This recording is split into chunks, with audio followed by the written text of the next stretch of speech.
Good morning and welcome to Cover 2 Cook. We're on episode 132.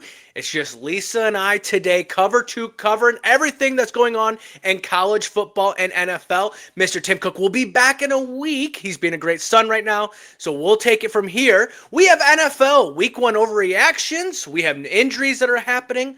And we're already getting a Thursday night football game that has the potential of being a great game. And then in college football, we'll give you the top 10. And this week might be as good as week 1 with some of this competition. So if we have to find a way to fix this NIL, I got the solution. Let's get it started. Yeah. I was going to do a vertical jump there. Thank you, Socks. Travel been to Indiana. And did Cover 2 Cook get you a good hotel? Indiana? No, I'm in Louisiana. I'm getting the Mardi Gras. And I know that this might be hard, but I don't know how much you remember Friday night since we left you damn near when you fell asleep. I got my belly full, man. I was like, I warm covers and warm. I was like, I could go to sleep right now. Yeah, I'm going to go with Jack Dorsey. Final answer? Yes. Eh. All right. This is going to be a long fucking day. All right, welcome back to Cover 2 Cook. We are on episode 132. And as Anthony said, we had a very eventful week 1 of NFL. So with that being said, there's a lot of drama that happened. Anthony, catch me up. What was some of your overreactions week 1? Yeah, week 1 overreactions. Obviously, we can tell exactly what a team is like week 1, right? We know exactly what they're going to be like the rest of the year. This is where these overreactions come from. Right off the bat, we recorded on Sunday a little bit early, and so we didn't get to see this Packers-Lions game. Packers handled the Lions with ease. I will say the Lions, obviously losing an offensive coordinator and a defensive coordinator, are going to struggle. And it's no lie. But I remember people in my comments saying, no, you don't know ball because they're not going to take a step back. It's all about Campbell. They're going to take a step back, and that's okay. But Green Bay, on the other hand, I think they might be a Super Bowl team. That's my week 1 overreaction. I think Green Bay, you can just chalk it up. They're going to the Super Bowl after week 1. The other Sunday night game, Bills versus Ravens. Josh Allen, just like usual, puts the team on his back to win the game. Lamar Jackson's out there pushing fans. I don't know what the heck's up with that. But at the same time, we look at week 1 overreactions. Bills in the Super Bowl. Nobody beats them after that comeback. They don't take a step back. I don't see them even possibly be losing the rest of the season. That's my week 1 overreaction for that one. So Green Bay and the Bills. And then my final one, right off the bat, my team, the Vikings, upsetting the Bears. The Bears. And I don't even say upsetting. They didn't upset them. The Vikings should have won that game. The Bears, first 10 plays look amazing. They drive down, everything's great. And then they are who they are. The next 3 quarters, they struggle. Caleb Williams has got a lot on his plate. I will tell you, though, if I was a Bears fan, which I'm not, the coach, Ben Johnson, on the sideline, having these facial reactions would annoy the shit out of me. Stop. I get it. You're struggling. It's a first-year coach. But at the same time, you can't be the reason they lose either. What are you allowing the kicker to kick it out or kick it to the back of the end zone without kicking it out with that 2-minute warning at the end right there? Vikings pull it out. They're at 157. They go to run 3 plays, get them down to 15 seconds to give Chicago a ball back. That could have been a huge difference in that game. But week 1 overreaction, Vikings also making it to the Super Bowl. I don't know how. We're going to have it. 3 teams going to make it, but Vikings are going, Green Bay is going, and that's Buffalo. That's my week 1 overreaction. Now, would you just say that, the Packers and Vikings make it to, the playoffs versus each other at least? Or is it... Oh, yeah. No, I think the Vikings NFC Championship right there. I don't know who the Eagles are. I don't know who Washington is. Obviously, this is week 1 overreaction. Yeah. Don't be coming to my comments, but I think Vikings look good. I will say he's got a lot of growing up to be. He cannot have 3 quarters like he did to finish with the 4th quarter. Great win, but you will get blown out if you do that every week. So, got to play better. I wanted to touch base on the Lamar thing. I saw that all over social media. Like, why? Why do people do the things that they do? This is why we can't have nice things. Yeah, I don't understand where the fan... I mean, I get the fan when the player's coming by, your natural reaction is like reach out and give a high five or hit. Obviously, when you're wearing Bills things and it's a Ravens guy, it's going to look a little different than if it was a Bills guy. But from what I've read, he hit the fan hit DeAndre Hopkins, who made the catch, hit him, and then Lamar saw him push again, or I don't know, but Lamar pushed him. Nobody wins when people put hands on hands. Nobody should do that. Don't do that. Fans, keep your hands inside the stadium or keep them out of the field. Players, keep your hands away. Because now, Lamar, it's like, Lamar, man, you didn't need that. You know what I mean? Like, I get why you're doing it, and it makes 100%. I'm on your side. I do, but, do it like the NBA. Just yell at a security to get them out of there. That's what the NBA does. No, for sure. Everyone should just stay in their, stay in your lane. Like, these guys are doing their job right now. There's no need for any touchy needed from anybody. So, but I also was a little scared. I'll be honest, nervous of this Vikings versus Bears game. That first half was definitely a little hard for me to watch, because I felt like some of the times my reactions were to the Bears defense doing really well against my husband, who's a huge Vikings fan. So, little tough there, but they definitely came back in the fourth quarter, and it made it to an interesting game and a good win overall for the Vikings. So, but with that being said, week 1, how are we on the injury list? So some notable injuries. George Kittle's been placed on the IR with a hamstring. That's never great. On the same team, so Christian McCaffrey plays well, doesn't get hurt. Now George Kittle's hurt, and then Brock Purdy has been up on the injury list with a toe and shoulder injury. They don't know what if he's going to be playing or not. Also, too, I'm not a beats reporter. I'm just sitting here looking at Yahoo. So don't do your fantasy based on what I'm saying. Deshaun Elliott for the Steelers is out for a couple weeks. Steelers are signing Jabril Peppers. So good to see him back in the league. I know he was dropping music for a little bit right there. And he's in the league. I'll tell you right now, as a person that can't do either one of those, Jabril, get it. I love it. And then Javarius Ward for the Colts is in concussion protocol. Yes, this is one of those moments where we say football's back. And unfortunately, this is what comes with it as well. Hopefully, he is okay to play. Javarius Ward is a great player for the Colts.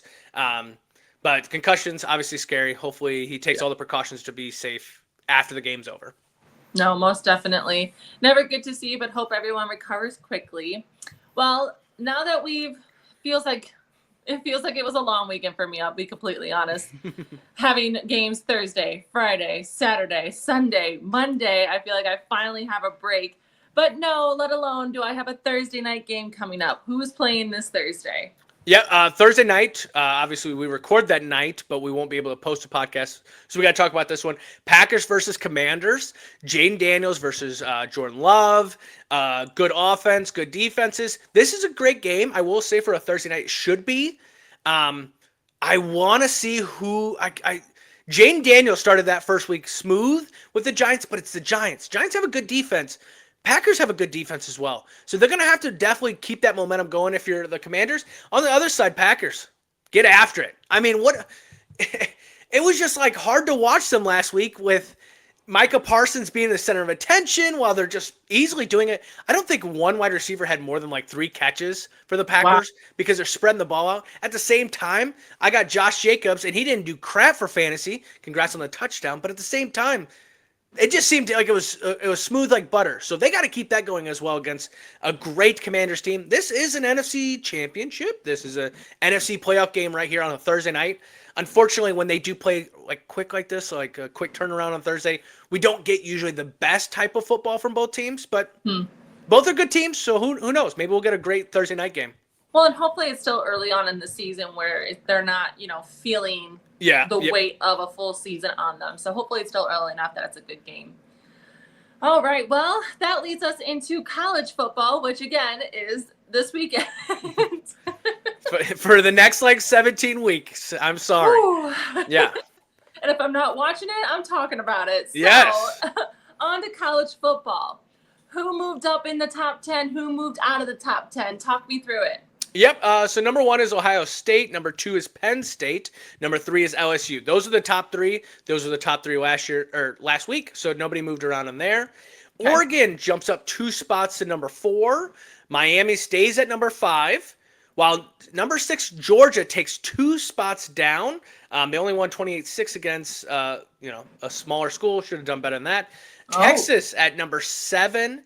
8 is number Number 8 is Notre Dame with moving up 1 spot. Illinois at number 9, moving up 2 spots. And the biggest, believe move up was Florida State with 4 spots. They went to number 10. And I do say, actually, the biggest move up was Tennessee. They moved up 7 spots. They went to number 15. But the biggest loser out of the top 25 is either Michigan or Florida. Michigan obviously going down 8 spots after losing to Oklahoma. And then Florida, with that loss, threw them out. They just threw them out. Threw them out of the club. Nope, you're gone. You're not even in the top 25 anymore. So that leads to still a USF team that's in the top 25. So that now allows for keep a Florida school in the top 25. Well, I am curious how Notre Dame went up a spot with not playing this week, but that's the best thing about bias. Hey, it's an automatic win. As long as teams do bad, you do well. No, that's good. All right. Well, sounds like we got some intense games coming up this weekend. Who are we looking forward to seeing play this week? Yeah, this weekend, week 3 is a great matchup for college football. You have Clemson versus Georgia Tech. You have Georgia versus Tennessee. You have USF, who took on Florida and beat Florida last week, now taking on Miami. Texas A&M coming to Notre Dame. This is a judgment game for Notre Dame. They're going to have to win to keep alive. Florida versus LSU. Now, Florida, hey, you take that bad loss last week. How do you redeem yourself? Play LSU competitively. I'm not asking you to beat them. Just playing competitively. And then Vanderbilt versus South Carolina. What? No, great 2-0 teams. South Carolina still has some naysayers. They're not real. Vanderbilt's one of those teams that last year kind of put themselves on the mark with beating Alabama. They've been very vocal. So those are your top games. We'll actually get into that on the next podcast, talk about the must-watch for college football and NFL.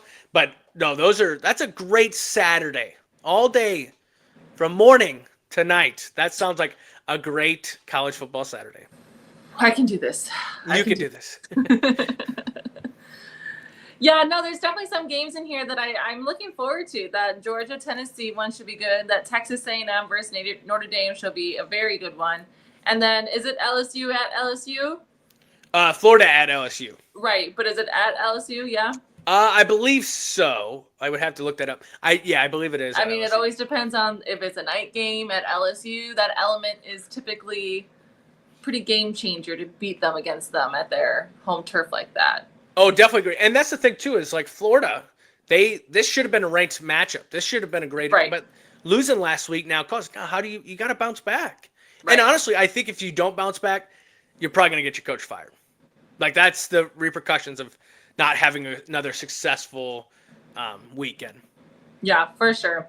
Well, I know you and I were kind of talking about this earlier this week, and I definitely think it's a good idea for you to explain maybe a new way of thinking about the transfer portal. Not saying that, it's going anywhere, but our thoughts on the transfer portal and how you think that there should be some certain rules and regulations around this so teams aren't just swamping anybody else. So kind of talk us through that from all steps combined.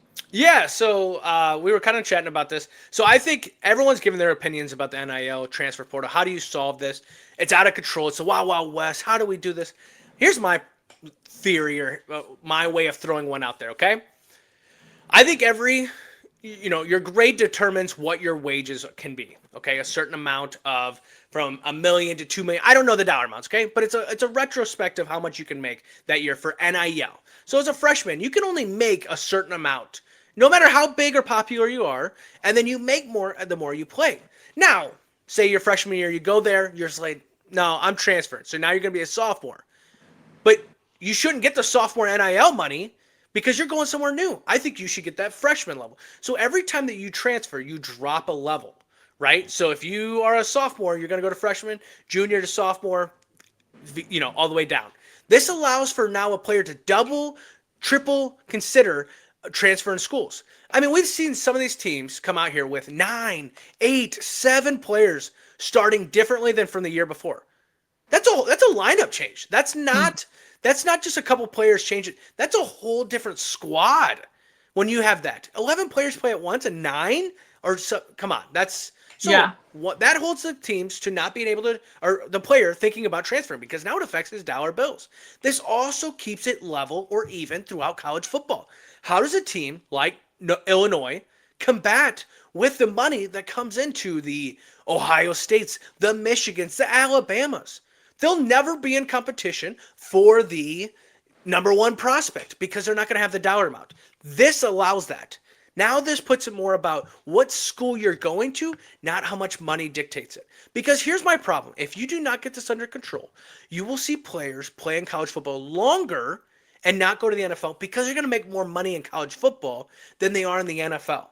At the same time, you're going to see certain players, quarterbacks, wide receivers, running backs, make a lot of money while some other people are not making it. It's going to add controversy or chaos to this whole situation. You have to control it. This is my way of throwing it out there. I'm always open. I can take a commissioner role. I will say though, the NCAA is, I don't feel the organization that's going to step up to the plate for this. I don't want the government involved. So I don't know, like Amazon. Do you guys want to like go up in there and try to like, or Tesla or Apple or something like? You all want to like try to get the NCAA and college football in a different way? Because I just think right now there has to find a way to solve this situation. And that's a tier program that allows players to make a certain amount while keeping it all fair for all teams. No, I definitely like that approach. I think maybe, I'm sure some people would pick it apart and say you can't do this because of that or whatever. But have you heard many other theories that people have thrown out there? Yeah, I mean, you've heard of these where you can only transfer so many times, and the NIL is like there's a cap, like a salary cap for a team. There's been thrown out, but like my problem is, and it comes back to what I was just saying at the end, is who brings this up? Right. Like the NCAA lost all their power, and this is where this chaos came because NCAA made bad choices after bad choices after bad choices against players. It led to where absolute chaos because now they have no ground to stand on. At the same time, who else does? And that's why you've heard about the government trying to just do your own things. Worry about the real world. Let us enjoy our college football. Don't touch it. Don't touch it. Don't even look at it, okay? I just think that's where someone else is going to have to step in. If NCAA can maybe find a way to, show power, I guess. I don't know. You got to get something going because it's the Wild Wild West, and it is affecting college football. And I think maybe I'm a little jealous because I just feel like Notre Dame's not, getting into it as much as they probably should be. But at the same time, who knows? But that's where I combat with that because I feel like, potentially Notre Dame had a disadvantage in this, and potentially even Ohio State, even though they have that name stigma behind them, that they weren't able to recruit or get after these transfers as soon as they could because they were making it all the way to the championship. Like, I feel like there's some disadvantage there. Or do you think players would be waiting out to hear from those top tier schools then? Or I don't even know how like the whole transfer works. Does the school reach out to the athlete or does the athlete reach out to the school? Like, but that's regardless of the point. But I feel like maybe they had a disadvantage with playing until the end. They definitely did. I mean, every team that made it to the college playoffs had a disadvantage. You saw players on the college teams transferring. The backup quarterback for Penn State was transferring while they were going to the playoffs. Like he stopped practicing with the team and went to a different team during the playoffs because he had to transfer. That's crazy. I didn't know that. Tell me how the player is not getting contacted or the players not contacting another college. You just don't do that. And also, you're not throwing yourself out in the transfer portal unless you know something's right behind it. Because that's 101 right off the bat, right? So, yes, Notre Dame and Ohio State and all them did have a disadvantage to recruiting the transfer portal. Why not open it at the same period? So either you do it right at the end of the year or you do it in a 2-week period where there's no college football going on. So whatever that is, I guess Army-Navy week, if you want to do it before the playoffs, you have to have this transfer portal where it makes it fair to every team. My thing is with Notre Dame, I think they stand on the ground of, well, we're Notre Dame. Yeah. So players want to come play here. I don't feel that's not in this moment. I don't feel like that's the best way to look at this transfer portal because I don't think you're going to. I will say, I've heard rumors about how much Brian Kelly would not put into recruiting. He thought, well, I'm coaching Notre Dame. They'll come here. And I hope our coach now, Coach Freeman, is doing differently on that. He's brought in great recruiting classes, but I think this is how you put a structure into this Wild West. Yeah, no, I would agree. And I'll say to the point of Notre Dame of like, they're just more of like traditional in that sense, but then they'll do things like they're not in that conference and they have their own TV deal. There's some points where they're, their own cowboy in that. And then there's other points where like, no, we're Notre Dame, and that's probably why people don't like Notre Dame. But well, and I was just actually going to say, welcome to Notre Dame. Like, I mean, as a fan for how many years we've been watching Notre Dame games, that you just told the story of Notre Dame. Yeah. They beat by their own drum. And that either makes you want to be a guy that wants to follow them, or that's a guy that's like, I hate him, or, a woman or as well. But yeah, I think Notre Dame has caused a lot of chaos because of how they did last year. I will say where they're sitting at in this whole top 25, top 10 is solid, but you don't win this week, it's over. Like, it's over. Playoffs are not happening this year. I don't care how good you get throughout the year. You got to win this game, and it'll be a hell of a game. We'll talk about that one coming up because that is a must-watch game. Because I'm gonna watch it, right? So yeah, I always do the wrong fingers, so I stopped doing the fingers. But yeah, well, that was episode 132. Kind of a shorter episode.